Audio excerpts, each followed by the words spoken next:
અને આ રીતનો તો આમ ધૂમ આમ આંધી આવે જેવા ને વાવાઝોડું આવતું હોય ને એ ત્યારે ઉતારે. હા, ઉડી ના જાવ તો હા ઉડી તો નહીં જાય. સે ગેસ તો આપણે ગયા છે એક નવા ગુજરાતી બ્લોગની અંદર. અને અહીંયા રાજસ્થાનની અંદર ખૂબ જ વરસાદ, ખૂબ જ નથી, થોડો વરસાદ ચાલુ જ છે.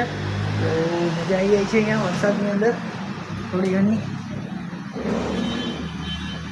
કારણ કે ગરમી વધારે હોય છે ને, એ ગરમી બહાર થોડુંક આમ મળે આપણને ઠંડક, એટલે મજા આવી જાય. પરંતુ અહીંયા થોડોક પણ વરસાદ પડે ને એટલે લાઇટ નાહી જ જાય છે.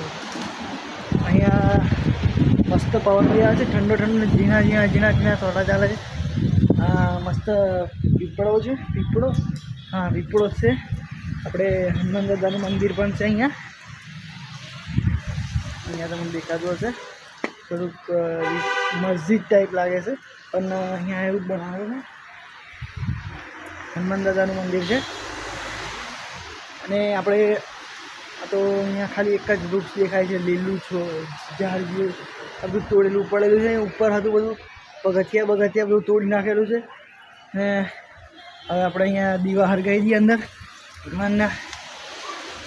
તમને ઉપરથી બતાવું મેં રાજસ્થાનનો નજારો. એક વખત દીવા હરગાઈ દઉં મેં ને બતાવું આ બાજુનો નજારો. મસ્ત છે. તો ચલો દીવા હરગાઈને મળો. ફ્રેન્ડ્સ, આપણે દીવા હરગાઈ દીધા છે અને અહીંયા ઝીણા થોડાક ચાલુ જ છે રાજસ્થાનની અંદર. બાઇકો જશે એટલે થોડોક હવે બાઇકોનો અવાજ આવશે. ટ્રેક્ટર બી જાય છે. અને તમને બતાવો હવે બેક સાઈડથી નજારો. અહીંયા પેલું હતું ને, અહીંયા એમ સીડી જે અહીંયાથી એમ તઈજીને મેં તમને બતાવતો મસ્ત છે, એમાં બતાવતો, પણ આ બધું ભોંગેલું પડેલું છે. આ બધું ભાંગી નાખી દીધેલું છે. તો ચાલો તમને બતાડું પાછળથી આ બાજુ થોડોક જતો રહો.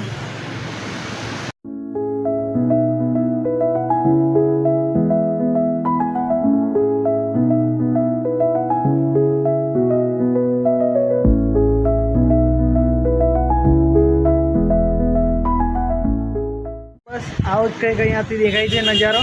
ને થોડા ઉપર જતા તો સારું દેખાતું, કારણ પણ ઉપર જવામાં હમણાં સીડી તોડી નાખેલી છે. આ બાજુ જઈને બતાડું થોડું આગળનો મંદિરથી આગળના નજારો છે. સેમ જ છે, પણ થોડું તમને બતાડી દો.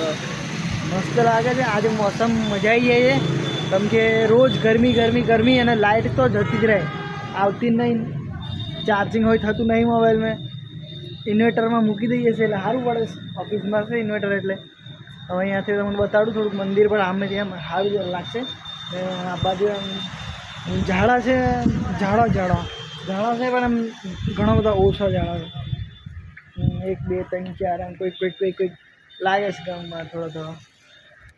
બસ, બાકી આપણી જેવું મજા નહીં આવે. થોડી ગુજરાત જેવી તો કમની મજા મળે.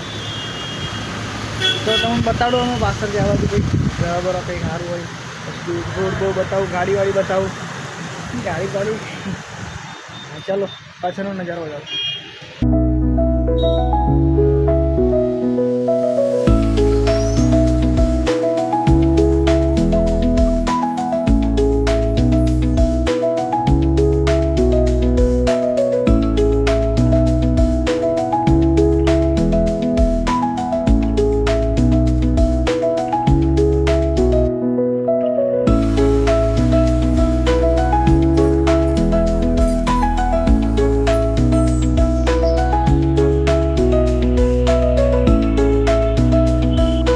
જોઈ લીધો હશે પાછળથી નજારો. ને આ અહીંયા મંદિર છે ને, આપણે જ્યાં અહીંયા છે રૂમો આવી અહીંયા બળો કંઈક રમીએ છે, મોજ મસ્તી થોડો ઘણો કોઈક સમય ટાઈમપાસ બપોરે મળે. બાકી એ રહીએ છે ને આ બાજુ લક્ષ્મી માતાજીનું મંદિર બને છે. એ રહ્યું તમને થોડું દેખાતું હશે. લક્ષ્મી માતાજીનું મંદિર છે, બને છે હજુ તો આરસપાના પથ્થરથી બને છે, એટલે ઘણી વાર લાગશે. તો આપણે હવે નીચે જઈએ. આ બાજુ તો શું હવે જોવા જેવું છે? અહીંયા તો રેતી જ છે બધી. અને આંધી આવે છે સવારમાં. આ તો કોઈક દિવસ આવે છે આંધી, એમાં શું થાય, આમ વધારે ધૂળ આવી જાય છે. બધી બહુ ધૂળ આવી જાય છે ઉડીને.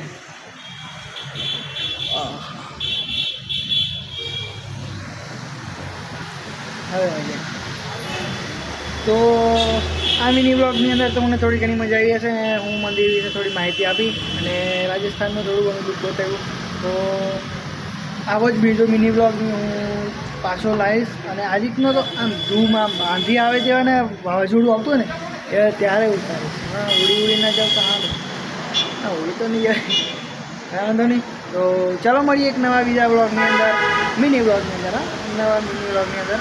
તો ત્યાર સુધી તમે આ વિડીયોને અને મારી ચેનલ ઉપર નવા હોય તો ચેનલને સબસ્ક્રાઈબ કરી નાખજો અને વિડીયોને લાઈક કરી નાખજો.